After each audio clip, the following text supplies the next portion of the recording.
Welcome back to Following Know It on a Stormlight podcast. This week is episode 118, and we are continuing to talk about Rhythm of War, slowly and steadily chomping our way through it. Chapters 61 through 64 this week. Elliot, how are you? I'm good. I'm very good. Some more engineering stuff in this chapter. Get ready. Yes, there is. Paul? Doing great. I'm excited to go forward more. Do you guys have 2 words to summarize or highlight this episode? Paul? Yeah. My 2 words are, one is kind of self-explanatory when I say it's emulsifier, and the second word is kata with question marks, specifically with a question mark on the end. Okay. I have a question mark on that too. Elliot? Mm-hmm. Mine are redundant sources. Sounds good. Let us use these 4 words and talk about Rhythm of War.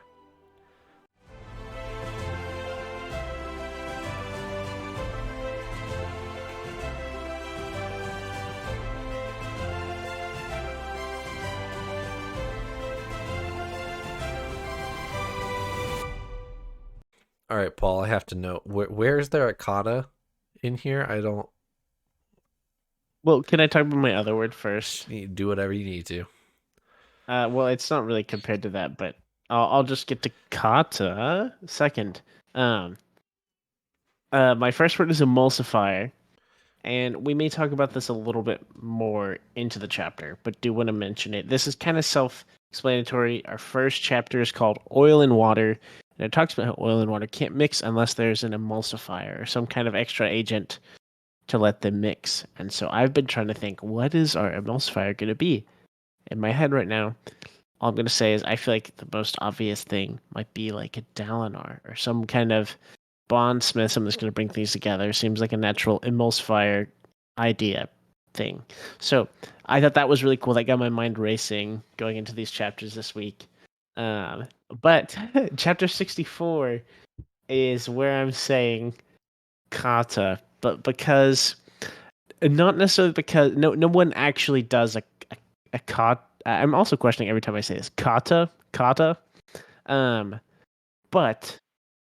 Jasnah is here, just swinging her shard blade around. Yes.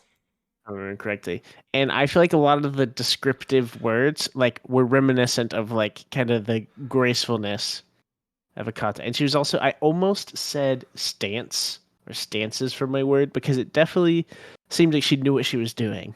She like doesn't do this, but she knew what she was doing, and I thought it was really neat imagery, other than the like violence, but like and so that was like, would she do a kata? Like, does she know them? I just had questions about her knowledge of like actual physical combat outside of like, we know her knowledge Right. is really high, but her like combat specific knowledge, I end up thinking about that. So that's why I said that. Sounds good. We'll revisit that. Elliot? So my 2 words were redundant sources, which only a little bit go together. They're actually kind of separate. So redundancy is what I want to talk about in one of my engineering splainings, if you guys let me go and talk for too long about something random. But then sources, kind of tying into the redundant sources, I liked our exploration into the different lights, the Stormlight, Void Light, can they mix, all of that. I'm really intrigued by that discussion and like where that's going to go. I'm really curious. Yeah, there's multiple people in these chapters that will be investigating different types of light and how many different types of light we actually see in front of us. There might be more than you can see. Anyway, let us jump to chapter 61, which we're talking about light in this chapter. So that's a good segue for us. Did you talk about your other word, Elliot? Yeah, I did. I'm going to engineering explain later. That's my other one. Yeah, got it. And I loved there's a quote. Navani thinks to herself at the very beginning of this chapter. She's like, "I need to take a crash course in light." And I read that and I was like, "Hey, me too. Like, let's learn together. I need the crash course on void light and stormlight and all that." Sounds good. We open the chapter bridging from last episode. Kaladin has collapsed after his fight with Raboniel and the Pursuer. He comes back to his hiding spot. He collapses, and Navani finally hears from him after he wakes up. And Kaladin's all depressed and distraught. He's like, I failed. The node was destroyed. I had to destroy it. And Navani she's pretty forgiving of that, which I mean it's unfortunate that that's what it had to come to, but Kaladin needs somebody to cheer him up. So it's good that Kaladin has Navani to talk to. So they trade dialogue back and forth, and Navani thinks to herself by the end of this chapter, well, back up. Kaladin tells her about the Oathgate and says, I didn't get down to the Oathgate in time to see how they were doing it, but it did glow with void light, and I so I know that much, and I've got some span reads for you. And so Navani thinks to herself at the end of this chapter, wait, I have this really, really dumb lift glove over here in a box that Kaladin could actually use pretty well here. So let's give him that and see what he can do with it. What did you guys think of our do you guys remember our Rhythm of War episode that you guys weren't allowed to watch that we had like a year and a half ago at this point? It came up on my YouTube recommended today, and I was like, well, I still don't think I can watch this, but a year later. That's pretty funny that it came up. We dubbed it the Iron Man Gauntlet in that episode, so we can talk about it like that. So what do you guys think of the Iron Man Gauntlet? I too named it that in my headcanon. It just seemed easier to refer to than whatever else you want to try and explain it as, Fabrial type. I thought it was pretty cool. I thought this thing was pretty cool when we first, discovered it, and the Ardent guy was super excited about his design. That, and Navani's like, man, this is not very safe. Like, we can't use this. And then here we are with it being like the one thing that now we can use to travel around. So I don't know, pretty cool. I am going to engineering explain about it, but I can wait till later if you want me to. I say go ahead, personally. Yeah, go ahead. We can talk about it. You can bridge 61 and 63. Yeah, I don't think I drew the same conclusions about this as you, so I'm excited to hear the engineering perspective. It's probably not going to be as exciting as you might be thinking, but yeah, it's later in chapter 63 where Kaladin is testing it out, right? And he's trying it, he's practicing with it. Kaladin's really smart, right? He knows that he needs to practice with it if he's ever gonna have to use it in a tough situation. So he's smart there, but then he's not so smart when he smashes himself into the wall and the contraption is like crushing his hand while he's trying to disengage it. So that not so good. Which, at first engineering note on that, generally when you're designing a product for use by the public, you have to go through like an idiot proofing process where you have to brainstorm all the ridiculous ways someone might use your product and see if you can idiot proof it, so that no one goes and destroys something or themselves with what you're doing. This design clearly has not been through the idiot proofing step in the process yet, so don't think we can go to market, but it's still a good idea. The second part, and this is actually what got me most interested, or what I most thought about, is redundancy. So redundancy is a term for designing something that has protections against failure. if your device, if whatever you have is redundant, a component can fail, and there's a backup component that kicks in to cover for that one that can fail. It's really important for devices just like this that are going to get used in like dangerous situations. If Kaladin's going to use this to like fly out over, a huge expanse to try and travel up Urithiru, if this thing stops working when he's, up in the middle of nowhere, that's going to end really badly. And so I was looking in the description of, because remember this Iron Man Gauntlet is a fabrial that's paired to these really heavy stones that drop slowly down this shaft. So when he engages it, the heavy weight goes down the shaft, which is, that reverse paired fabrial that Navani's been able to design that then lifts Kaladin in whatever direction he wants to go. Well, if any of those ropes get frayed or weak, or somebody and goes any and one of cuts them, or somebody goes and cuts them, or any number, a rat gets in there and chews on the rope, or a Kremling. If anything at all happens to those ropes, if they break, if a Kremling gets in there and chews on them, and Kaladin tries to fly and one of those ropes snaps, he's going to die a very gruesome death, potentially. So I would have hoped that the engineer, or Ardent in this case, who designed it, would have designed some redundancy into the system, but it does not appear to be the case. So hopefully Kaladin will be very careful as he uses his not redundant device. Is he gonna...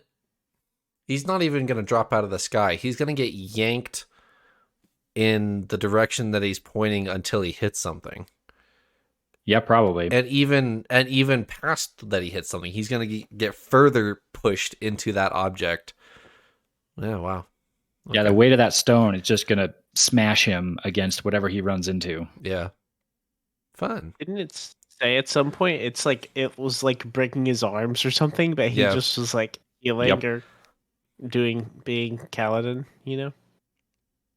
Yes, he crushes his hand against the wall that he runs into, and Syl's like, "Yeah, I thought it'd be funny if you crashed with this, but that wasn't that funny. Don't do that again." So yes, bottom line, very cool, but very dangerous device. Indeed.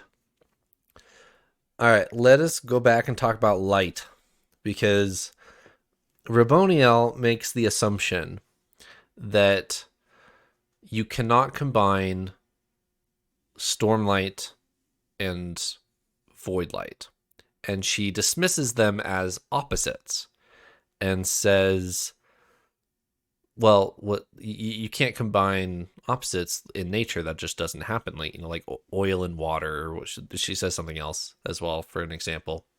Light and dark, maybe. Night and day. And Navani is thinking to herself, well, let's pause on light for a second. Oil and water aren't opposites. That they're certainly different and they push each other, but you can combine them if you have an emulsifier, which is, Paul, your word over there. And so that begins her thinking, like, can you apply this to light? Is that something that can you combine light? And she kind of muses on that for a little while. So go ahead. Yeah, I had a lot of thoughts on this, like several. One, so I'm gonna make an assumption here for the point of this, what all I'm about to say, because I think there's one of two things ish that could happen. Is either this is pointing towards a major point where at some point we're going to find what might be this emulsifier for light and what can be used to combine light, which is going to be a major key in life for defeating Odium, all sorts of stuff, right? It's either that or it's just a hypothesis that doesn't come to fruition. But I'm going to say that this is a major point right now. So if that is a major point, then I had a lot of like questions, things that we've always thought of that are probably very different now. My biggest thought was, are dark sphere. We know our dark sphere is different from all the others. It's different from a void light sphere. It's obviously different from a stormlight sphere. Light kind of warps around it, and it gives off kind of like a what was it, like a violet light, or looking like it emitted darkness itself. Was that what it was? Yeah. I get the descriptions of that and void light mixed up a little bit, honestly, in my head. But my guess, if Gavilar, way back when, was saying he knows a way to bring the singer gods back, I'm wondering if he knew of what might be this emulsifier. And maybe this dark sphere was the big key or evidence that it worked. And maybe our first example of like, it might be combined void light and stormlight. It might be. We don't really know, but that's where my mind went. It was like, is our dark sphere that? Because if so, that would honestly, at least in my head right now, make sense of how this is starting to tie in, of what Gavilar knew, what he was working on, and all sorts of stuff. Mostly, I'm kind of curious if y'all had any thoughts on this, on our dark sphere with this context of combining light. Maybe it's a combination of more than two lights. Maybe it's a, who knows? I feel like there's we've had this base understanding of stormlight and a new thing of void light, and we've even heard mention now of like life light, right? Yes. This like third one, and so who knows how many are out there at this point? Who knows? Because we haven't really seen these until now, so I'm thinking there could be more. But I'm curious if this conversation stirred some of those ideas in your mind, of the dark sphere, or maybe what Gavilar knew, or all sorts of stuff, combining lights, or what it could mean. Like, what does it do? What happens if you suck in a stormlight, void light gemstone? Can you do that? Could Venli do that? I was going to say that was an interesting question. Would you have to have both Spren bonded to do that, or? That's a good question. If so, then the only thing that we know about Lifelight, right, is that Lift uses it. You could. We don't know that, but yes, she does. Okay. Like okay. that hasn't been like confirmed That's- for you, but yes. Okay. I thought it said that somewhere, but or it mentioned, yeah, effectively yes, I guess. And so I was wondering, like, yeah, I don't know. I'm definitely intrigued by this emulsifier idea, and I'm immediately trying to identify candidates for substances that might work. Yeah. Dark sphere, yeah, definitely on the list. Could potentially be either stuff already mixed or something that might help you mix these different investitures. Lift is an interesting part of this. Venli is a super interesting part of this. All this curiosity about, Stormlight and Voidlight and their interactions from these characters, but we have a character who uses both or who interacts with both. Mm-hmm. She's probably the study that we need, or that Navani and Rabonio need to answer their questions. Do you guys Back to think? the whole. Do you guys think Just real. Kaladin is on that list because he's still awake, or is Kaladin just? Because right now the explanation on Kaladin is he's far enough along on his oaths that he's awake still, but Teft is on the same ideal as him and he's not awake. So could Kaladin be tied to cultivation more than we think? Or is that a... Well, is it? Well, that wouldn't make sense for Teft, but in my head, it's because one of his surges is supposedly not of honor, right? And so, wasn't that what the thing was? his or search or his is it adhesion yes, is not of honor? adhesion is purely of honor. Everything else has combined honor and cultivation power. Okay. That I had that backwards in my mind. But in my head, that's the reason why he can still use it. Like was because it maybe wasn't of honor and honor stuff was shut down, but maybe it was vice versa. Um, yeah. I'm on So track I with thought what it you're was something saying, tied to that. but then the rules that the rules that we know of so far is that adhesion should be super shut down, right? Because we've attacked honors. Yeah. Anyway, but maybe we've actually attacked cultivations surges and not honors. Yeah, for a while, I think we were assuming that Stormlight was powering the tower, Right. and we've recently learned that I think they even use the term tower light Tower light. at one Yes. point in these chapters to reference what is apparently a mix of the two. Yep.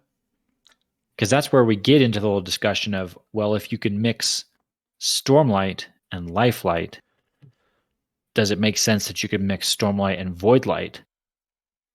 Which it seems like it seems plausible.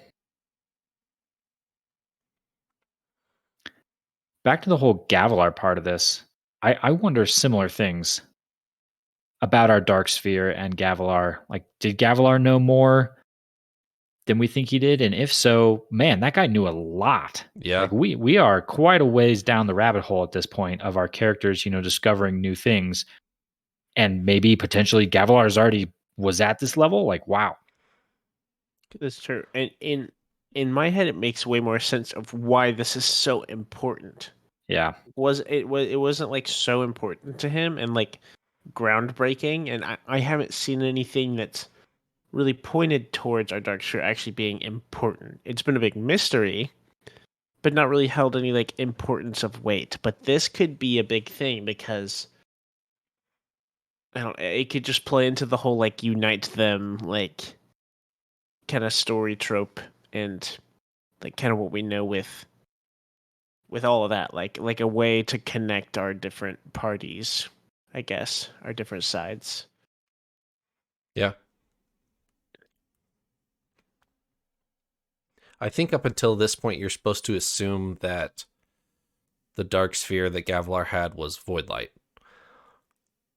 But there may be implications of that's not the case. It could be a combination of something or something else. Or, yeah, that at the very end of chapter 61, Navani has. They're talking about, opposites. Does light have opposites? And Rabonio is convinced that there are opposites. Mm-hmm. So, but if it's not void light, what else is out there? That's a good question.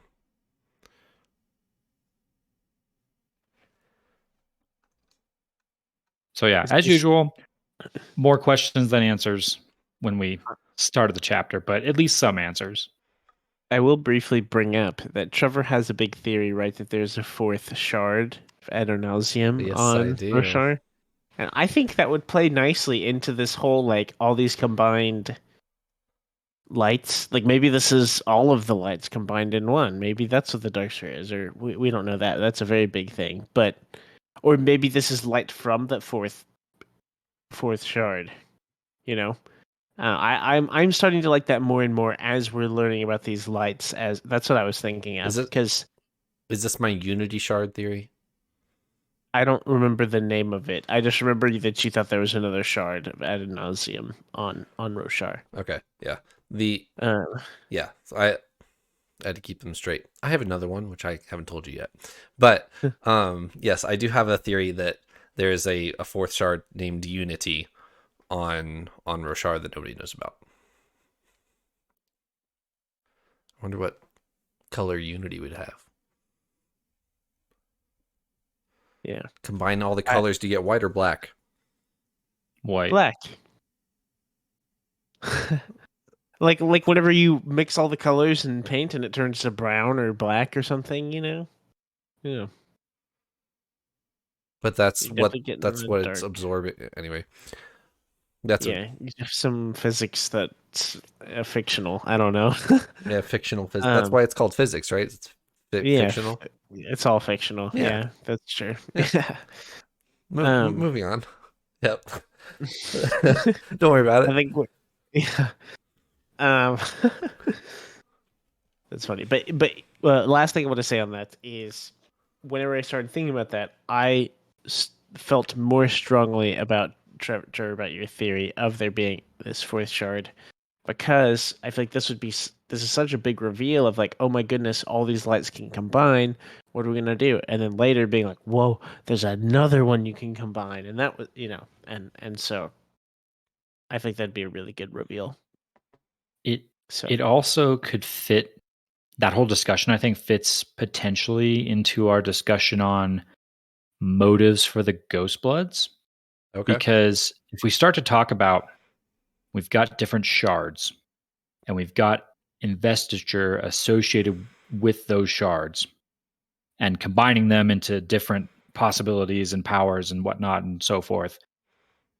The follow-on question from that is, okay, well, what if I take investiture from the shard honor off of this planet over to this other planet where there's another shard and another type of investiture and start mixing those powers together? This Oh. starts to fit into the like, what are the Ghost Bloods doing? Because we know they're interplanetary. We know that they're interested in moving of investiture. We kind of assume that it's for like monetary gain. But what if it's more of like a, hey, I'm trying to figure out how to get Stormlight off of Roshar so I can go over to wherever and mix it with whatever other powers are out there and see what happens. Like, is that what they're after potentially? I actually am gonna. I don't think that is it. One, because I don't know if there's a way to get other investiture like as light. We haven't seen other investiture on other planets as light. It's all like based off of different systems that are very, very, very different. Maybe Mhm. there's some way to like break down that investiture and do that, which would be cool. But two, I'm actually gonna go very meta into Hoyd with or not meta, but like large scale with Hoyd. We kind of know his goal, right? Is kind of to isn't it to like rejoin the shards? No, I don't know. So we we hypothesized don't. that. Okay. We hypothesize that. In my head, if there is a way to do that, then it would have to do in some extent of like combining these lights, or maybe that on a huge scale. And so I feel like Hoyd would be more involved or know about the Ghost Bloods or in some way be connected to that. If that's like his mission and his stuff that he's done for eons. So I don't know. Unsure on that. There's a lot of this is the classic. They mention one thing and it's like, wow, okay, now we just rethink everything we've ever thought about everything ever. So This has good tie-ins to chapter 64, which we can talk about, because at the end of chapter 64 there are name drops on Ghost Bloods and Hoyd. We get a new name drop of Thydakar, who we have. If I say Thydakar, what does that mean to you guys? It means nothing other than I think it's been name dropped before with no context. I think it's been one of those, single words sitting on my long list of questions I have at end of books for probably 3 or 4 books now. Right. Thydakar is the name dude associated with the Ghost Bloods. That's like, all we know. But now that we talk about Ghost Blood's goals and getting light off Roshar to combine other things, and then Hoyd in the very next chapter, well, it's chapter 64, he discovers a Sleepless was hiding in his tent, and Jasnah and Hoyd kind of freak out, and then Hoyd says, all right, I got to tell you about the Ghost Bloods and Thydakar. And that's how the chapter, we don't get to tune in long enough to hear that conversation, of course. Thanks, Brandon. But they do do bring it back up. So that's interesting. Coincidence that it's a couple chapters later?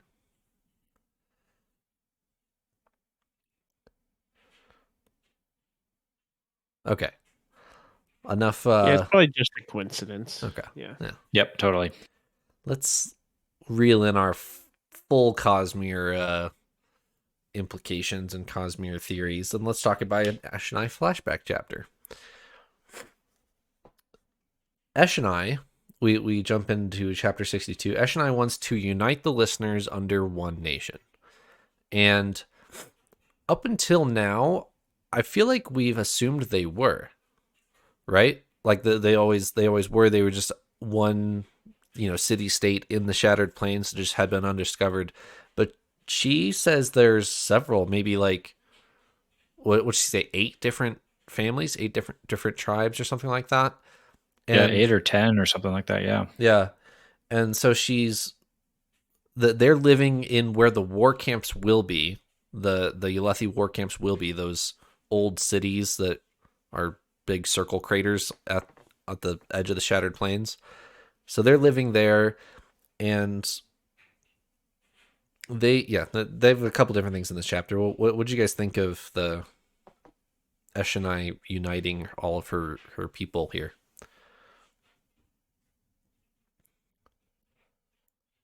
I almost kind of thought about it as, I feel like this is probably harkening back to a discussion way back in like Way of Kings, where we would always use the term spren politics to refer to just like the ongoings with the spren. Yes. I feel like this is kind of ongoings with the singers that I only a little bit care about right now, because I got way bigger things to worry about. And so I kind of read this with a little bit of surprise, because like you said, I think this was news. Like, oh, there were different like nations or families or whatever of singers, of listeners at this point. Oh, okay. Didn't know that. Moving on. I didn't really dwell on it too much. Do you have anything, Paul, before I talk about it for a second? No, you got it. The bigger implications I had, or I took away from this chapter, was Timber. So if you guys remember, Timber was attracted to Eshonai before Venli. And if Eshonai is on this whole unite all of my people storyline, why is she getting a Truth Watcher spren? Wait. Sorry. Will Shaper spren? That's what I meant. Will Shaper spren. Okay. Yeah, I'm sorry.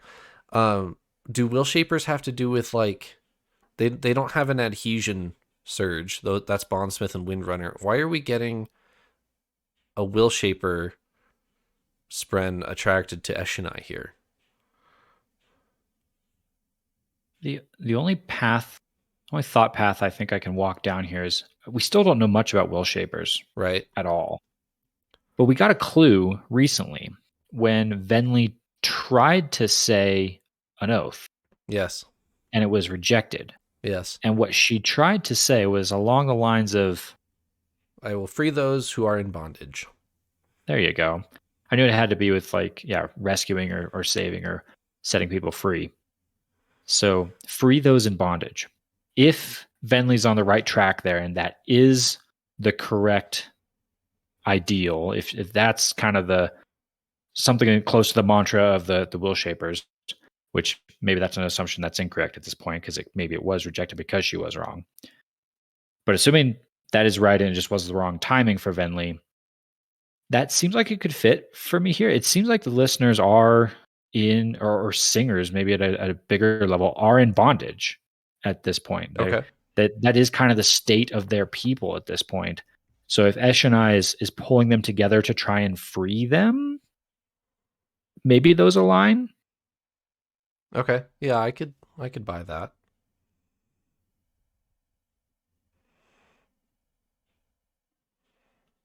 There's enough assumptions in there to, I think, make that theory kind of tenuous, but I think it's all we got right now.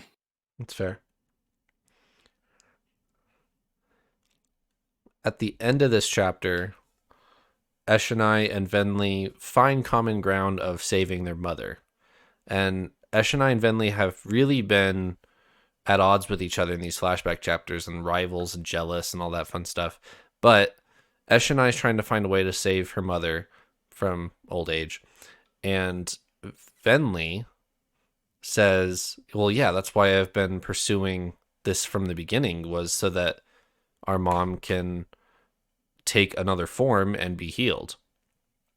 And so they convince her to take war form in the next high storm. So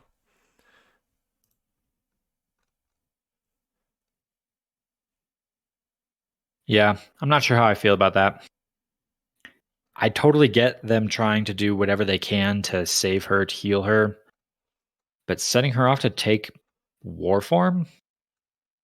I mean, I guess it's a form of higher power, strength, those types of things. Maybe that's what they're thinking, but I don't know. When I think of war form in my head, I don't think of healing. It does. I don't know. I don't think it's going to work.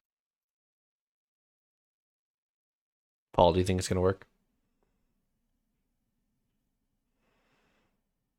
No. I always kind of want to play for both sides of a thing, but I don't think it's going to work. I mean, we kind of already know the answer, right? Because we've seen her mother in present day or closer to present day, and she was pretty far gone. Right. She was crazy. Yeah. Yeah, that's a interesting one. All right.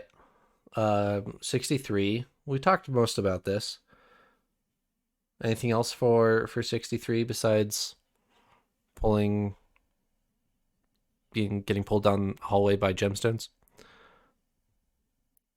There was one other thing I felt was important in here because it tied into something we've talked about multiple times over the last 3 or 4 episodes, and that's what I'm dubbing the sad Syl moments. We've been getting a bunch of sad Syl moments where she goes dark for a bit and then kind of like comes back to her normal self. Syl has a bit of a revelation about this in this chapter. She recalls a conversation she had with Dalinar that I completely forgot that is quite relevant to this whole question. And that is Syl asked Dalinar, I don't remember exactly when this was happening, but Syl like left Kaladin for a while. This is her own interlude. This is from the point of view of Syl between parts 1 and part 2. Yeah. Yeah. And Syl goes to Dalinar and asks him to let her share in Kaladin's thoughts, like his darker side of his thoughts, so that she can help him. And Dalinar ultimately says no, pretty much. Yeah. That he's not going to do that. But Syl's recalling this like, well, hang on a second. That seems like what is happening here. Did Dalinar say no, but yet something changed there? Something did happen there that is enabling what's happening to Syl? Is she sharing some of Kaladin's thoughts? Is some of Kaladin kind of bleeding over into her here? Which I think we've theorized might be the case already. Anyway, there was some in-story, perhaps evidence for that, or Syl's kind of asking some of the same questions we are that I had totally forgotten about that could be an explanation for this. Yeah, that's I could say I forgot about it, but I didn't. I just didn't bring it up. It makes me feel a little bit better actually about all this, because I think I mentioned before I'm really worried about Syl, because if this is not the influence of Dalinar or someone else, and it is the influence of someone much more nefarious, that makes me really worried. Right. Moash or Odium or whatever. But if this is just Dalinar boosting the connection that Syl and Kaladin have, that's not nearly as scary as Syl's getting corrupted by evil sort of thing. Right. Paul, do you have another thought on it? Well, it was more general about our like Syl moments. Um, I feel like it's been a while. I mean, I could be wrong. I could be remembering incorrectly, but I feel like it's been a while since we've had a like happy-go-lucky Syl moment, like goofiness. Mm-hmm. They've been in dire circumstances in this tower for a while, so it's not like stuff to make fun of. You know, which makes sense. But it really has been like a more serious side of Syl. I don't even want to open the conversation of the like, well, is this how Kaladin is thinking of Syl? All the stuff like that. Um, but yeah, it just seems like that. I mean, they're both having to buckle down because they're in a serious scenario, um, trying to escape but also save all sorts of stuff. But I just kind of observation that I don't remember our last like big Syl moment or chapter with like goofiness. I feel like the last one was right before the tower went down. She was joking with our heroes in the tavern. I think that was the last one that we had.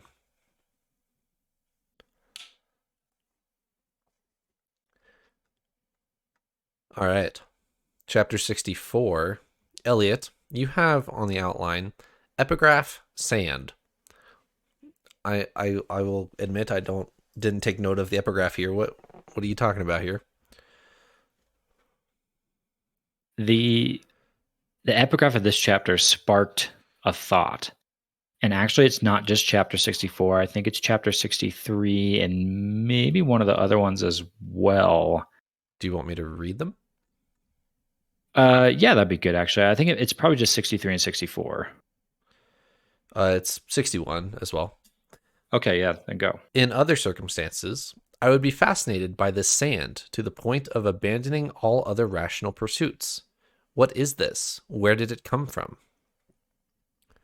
I am told that it is not the sand itself, but something that grows upon it, that it exhibits the strange properties one can make more with proper materials and a seed of the original. The sand originated off-world. It is one of such amazing wonders that comes from other lands. I have recently obtained a chain from the lands of the dead, said to be able to anchor a person through cognitive anomalies. I fail to see what use it could be to me, as I am unable to leave the Rosharan system, but it is a priceless object nonetheless. This is appropriate since we've been talking about the grander Cosmere a few times on this episode already. When sand was first brought up in that first one, I was like, okay, great, another random reference to something that I know nothing about. Okay, moving on. But then that last one, the one for chapter 64, says this sand originates from off-world. That sparked a light bulb because I remembered we know about a very specific sand originating from another world because we read a short story or actually a comic book graphic novel about a world with special sand with powers. And I can't even properly remember the name of that story. Was it just simply White Sand? It's White Sands. I was going to say, I thought it was White Sands or something. Yes. Okay. When I hear that name, I think of the military test range down in New Mexico called White Sands. But the White Sand story, we saw sand with power, with investiture, and you even explained to us a little bit about it. And so that I remember that when this epigraph mentioned it. So I don't know why it's relevant. I still don't know who this is, but whoever it is has some sand from whatever that planet was. I could be wrong on this. In the comment section, feel free to correct me. But Hoyd also has sand that he has used on screen before.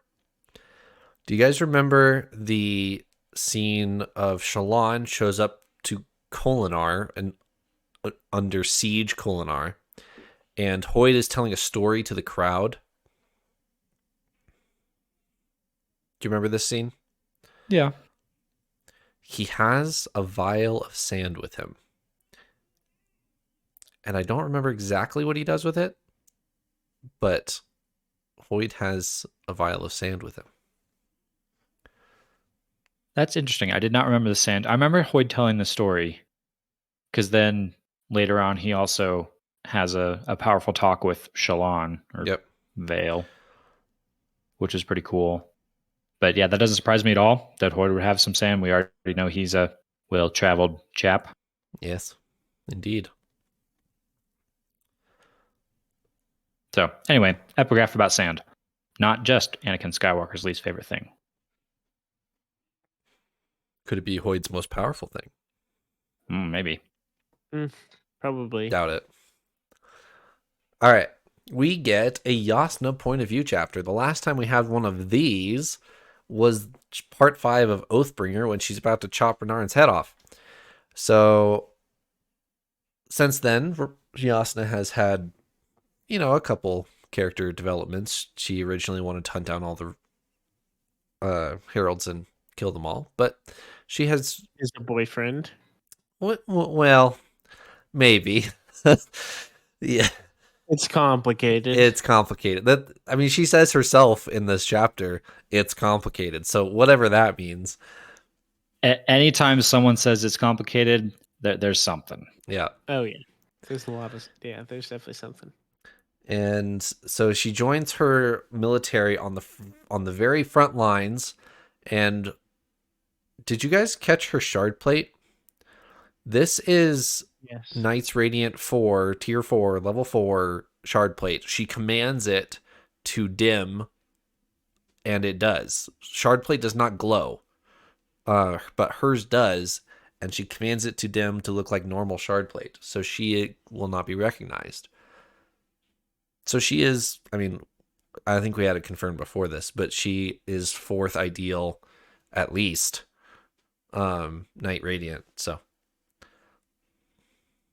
Yeah, here we are again, just casually. Jasnah is 3 steps ahead of everybody else, Yep. It's like all the rest of them are off just figuring out, oh, what's a Radiant? Oh, Squires. I get Squires.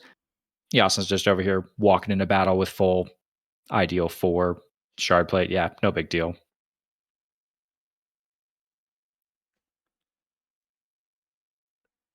She is fighting against the Singers here, and she's deliberately not using her full Radiant powers because she wants to feel the terror, feel the adrenaline of war. And so she's kind of fighting against her, what are now instincts of, oh yeah, I can just soul cast that guy to fire real quick. No, I'm gonna sword fight this guy so I can know what it's like to sword fight this guy. Granted, she's in shard plate with her Radiant blade, but she also, I assume she uses Stormlight to, fight off fatigue, as everybody does, but couldn't you argue that that's just kind of irresponsible of her to not use all of her, not the fact that she's going into battle, but the fact that she's deliberately not using all of her powers? Aren't there soldiers around her dying because she's not being as efficient as possible here? Yeah, I think there's a couple ways that you could say she's being irresponsible. Well, one, do we know her motives for why she's doing this? I know it's some research thing. She's trying to really get a feel for the battle kind of thing. The mink applauds her on this at the end of the chapter because she wants to know the real cost of war and what she's putting her soldiers through, and Dalinar is supportive of that for her. Of you need to go experience it for yourself. That's why she's here. Although her Spren Ivory, thank you. Her Spren Ivory kind of calls her out on that a little bit, actually, at one point in this, where Jasnah says that's why she's doing, but then Ivory is kind of like, is that actually why you're doing this? And then I'm not sure if they actually close that loop, but I think it's implied, or at least what I'm reading into that, is that I think she's also trying to she's still going down the how much can I upset the norms path. Yeah. She's trying to execute massive change in Alethkar. She's trying to change all the old traditions. She's mentioned there not being a monarch after this. She's mentioned, I don't know, abolishing free slavery. Yep. Yeah, slavery, all these kind of things. No, here, I'm going to duel you, kill you, and then now I'm going to abolish duels. No more duels, anyone. So I think this is another moment where she may just be, showing, hey, oh, and also your queen can charge into battle. Your queen, who's a scholar, who's not a warrior, can also charge into battle with you. So I think she's just trying to kind of force the issue on a lot of things, to kind of stamp her authority on it all, in addition to the figure out what battle's really like so I can identify with my soldiers. And I'm all for that.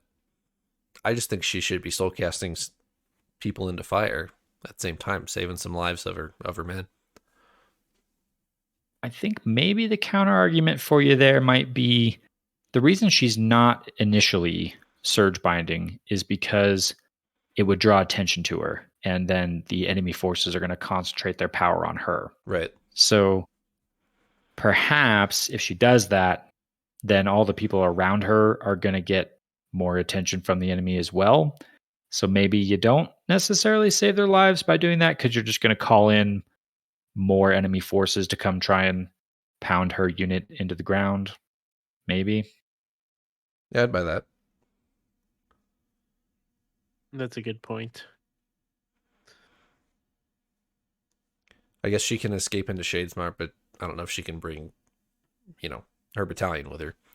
Right.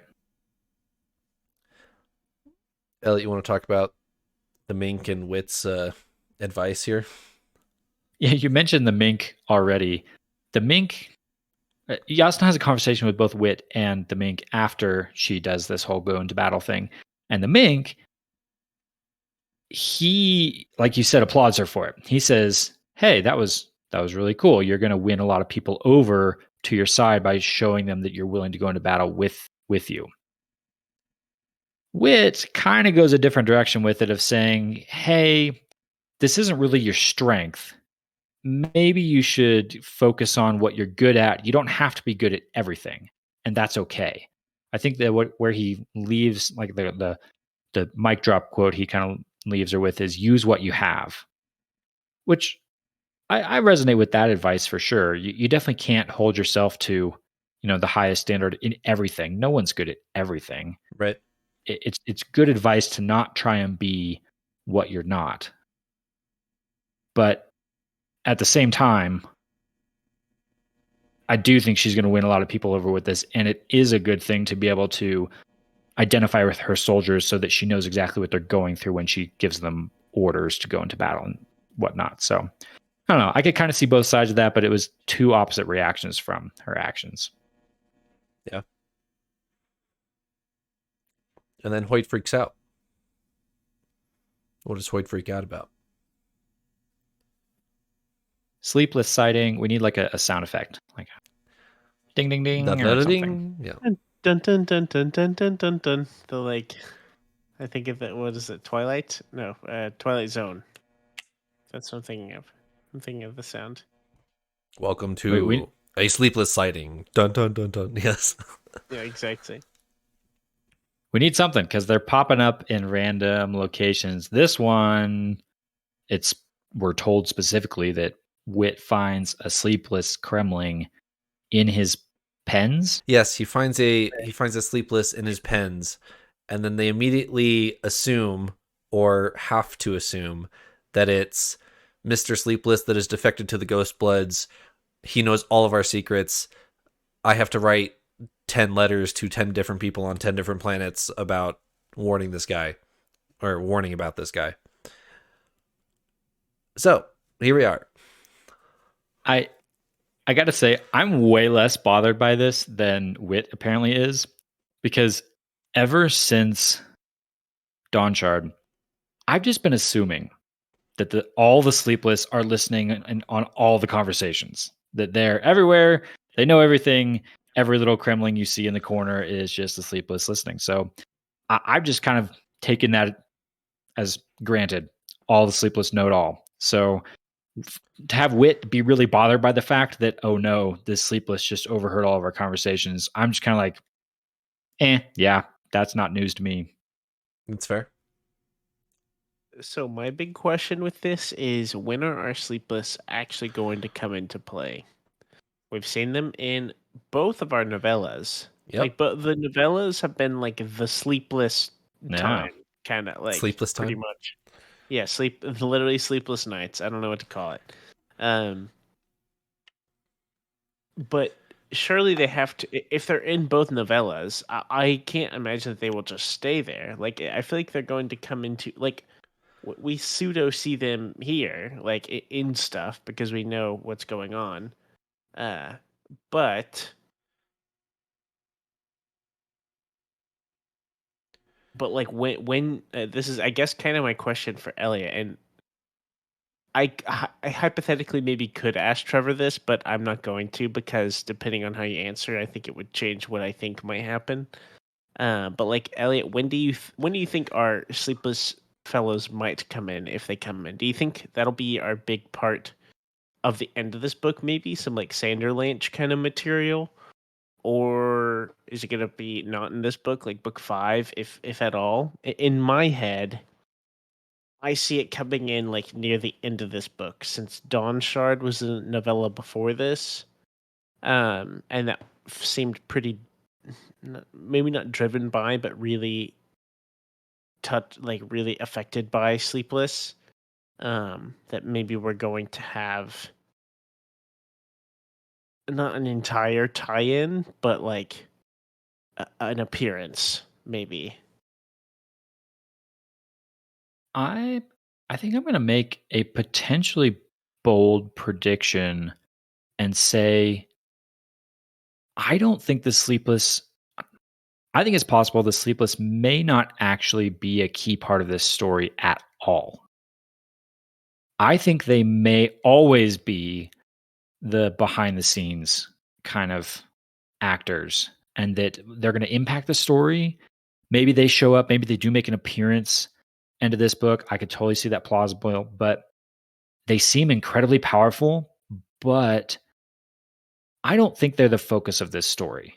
And I think it would really derail the train if, like, they arrive on the scene halfway through book 5 and then all of a sudden now the story's all about Sleepless. Like, Right. and that would It's true. that would completely take the wind out of a lot of sales. And when I say a lot of sales, I mean a lot of story threads that are all kind of progressing. Sleepless kind of taking over the show would just kind of swoop all of that aside, and we'd be left with like a, okay, maybe we sort of saw that coming because we got some Sleepless stuff coming, but I don't know. That seems counterproductive to the telling of a tale. Yeah. So I think they may always be the kind of off-screen type characters where stuff will happen and we'll always be left wondering, was that the Sleepless? Was it not? They're always going to be the boogeyman, in the closet that's like, oh, maybe that was the Sleepless that did that. I think that's my theory. That's actually pretty good. I thinking about that further, that makes a lot of sense, because assuming, if you haven't read Edge Dancer or Dawn Shard, we have no idea realistically. Like, we haven't really seen or heard of them much or at all in our main books. So it would be out of left field to have them pop into our main series without further warning or something like that.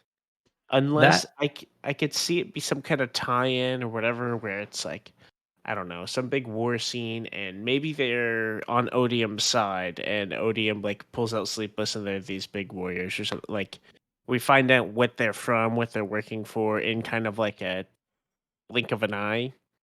Um, but other than that, yeah, it's not going to be like a totally new thing, because we have the whole Odium dilemma with the singers and whatnot, and then I feel like we have the Ghost Bloods yeah. and the political drama. I personally would trade Ghost Blood stuff for the Sleepless, because I'll say I don't care much about the Ghost Bloods at all. They've been, ever since maybe our second book, I was like, it's bigger fish to fry. I'm not invested. Guess I won't show you the latest tattoo that I got then. Okay. I'm just kidding, of course. I will say, of course, that I do think Risen is going to come into play at some point. And with Risen, I think the Sleepless kind of are going to come into play as well. So I don't think they'll completely be out of the picture. So this may be important that we just learned that a Sleepless is tied in with the Ghost Bloods, but yeah, I don't think it'll be anything too massive. So here's my 2 cents. I think the Sleepless are either the main protagonists or main antagonists of a different story. And Sure. I think the novella, I think their appearances in Stormlight are the equivalent of Warbreaker for Stormlight. Like that they're tied, you get way more out of it if you have read that, but we are going to get a Sleepless book later. I think it might happen on Roshar. I don't think it will be I doubt it would happen on Roshar. I think that would be they will be somewhere else. And I think that's just going to be Stormlight adjacent and not Stormlight focused. Yeah. I had thought about, isn't after Stormlight 5, isn't there supposed to be kind of a novella that is Hoyd perspective or some kind of book? There's this change a lot. There is an unpublished novel called Dragonsteel, which is about Hoyd, but we don't know much about that. Okay. In my head, before that was like kind of a bridge or a book after book 5 that's almost like novella level. And so in my head, there could be like the Stormlight adjacent story of like Edge Dancer, Dawn Shard, and whatever that is after Stormlight 5 or something, and like Hoyd ties it. My brain is just running, but yes, I see what you're saying. It could be something adjacent, but not in line with, not the focus. Right. But we do get the Ghost Blood name drop. Sorry, Paul, if you're bored by Ghost Bloods. But Hoyd is freaking out about a potential Ghost Blood sighting here. And then he name drops Thydekar and the Sea Nets. So, oh well. Guess that name is staying on my list of questions I still have since who knows how long. I mean, the first time we heard the name was the prologue of the Way of Kings. So, Gavilar assumes it's Thydekar who has ordered his death.